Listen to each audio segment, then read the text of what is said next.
তোমার ভ্যানিটি ব্যাগটা একটু দাও তো।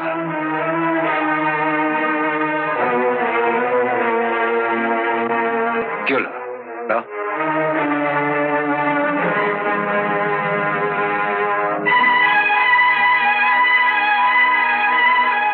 এটা আমি খুলতে পারি?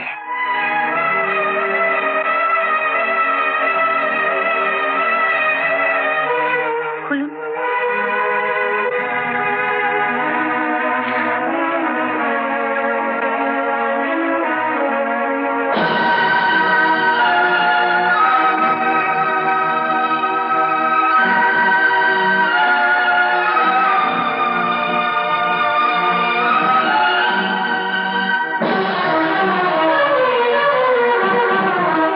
বাবা, এবার বুঝতে পারছো তো বিয়ের আগে ওর সঙ্গে মেলামেশা করেও কেন ওকে আমি বিয়ে করতে চাইনি? আমি মানুষ চিনতে এত বড় ভুল করে ফেললাম। ও যে এত খারাপ চরিত্রের মেয়ে আমি ভাবতেও পারিনি।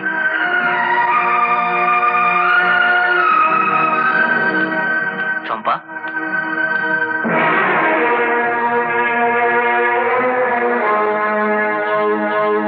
কি হয়েছে?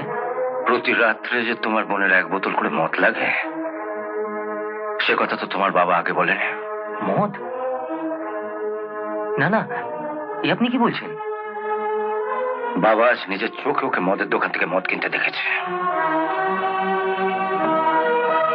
ওর ভ্যানিটি ব্যাগের মধ্যে এটা ছিল, আমি এটা বার করেছি।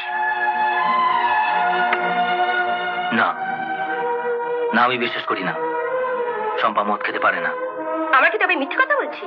তোমার বোন শুধু মদই খায় না, মদ খেতে খেতে আবার গানও করে। কি রে, ওরা যা বলছি তা সত্যি? তুই মদ খাস?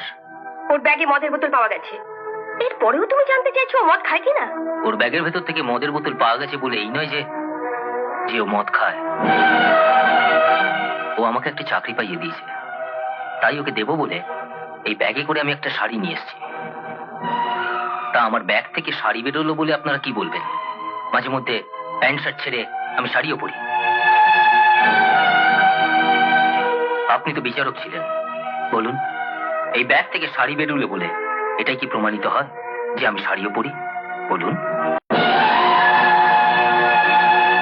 আমি যেমন ব্যাগে করে শাড়িটা নিয়ে এসেছিলাম আমার বোনকে দেবার জন্য, এমনও তো হতে পারে ও ব্যাগে করে মদের বোতলটা নিয়ে এসেছিল ওর স্বামীকে দেবার জন্য।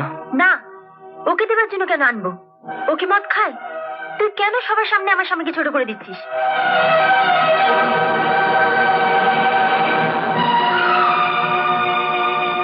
আমি তো এই বিয়ে করতে চাইনি। তোরা কেন জোর করে বড়লোক বাড়ির ছেলের সঙ্গে আমার বিয়ে দিলি? বল কেন দিলি? খাট বিছানা সোনা দানা এসব দেওয়ার যখন তোদের মুরত ছিল না, তখন কেন এই বাড়ি বউ করে আমাকে পাঠিয়েছিলি? তোরা জানতিস না যাদের টাকা আছে পয়সা আছে তারাই শুধু এই সমাজে ভদ্রলোক?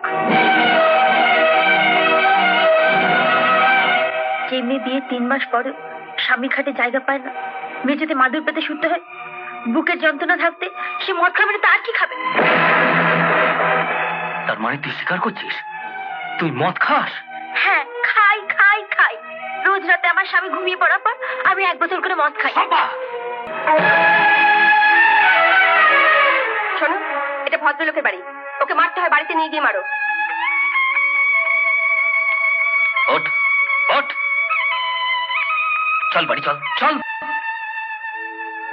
অনেক রাত হয়ে গেছে, এত রাত্রে কেউ বাড়ি থেকে কুকুর বেড়াল কেউ তাড়ায় না। তুমি কাল সকালে এসে ওকে নিয়ে যাও। ভোরবেলায় উঠে ওর মুখ যেন আমাকে না দেখতে হয়।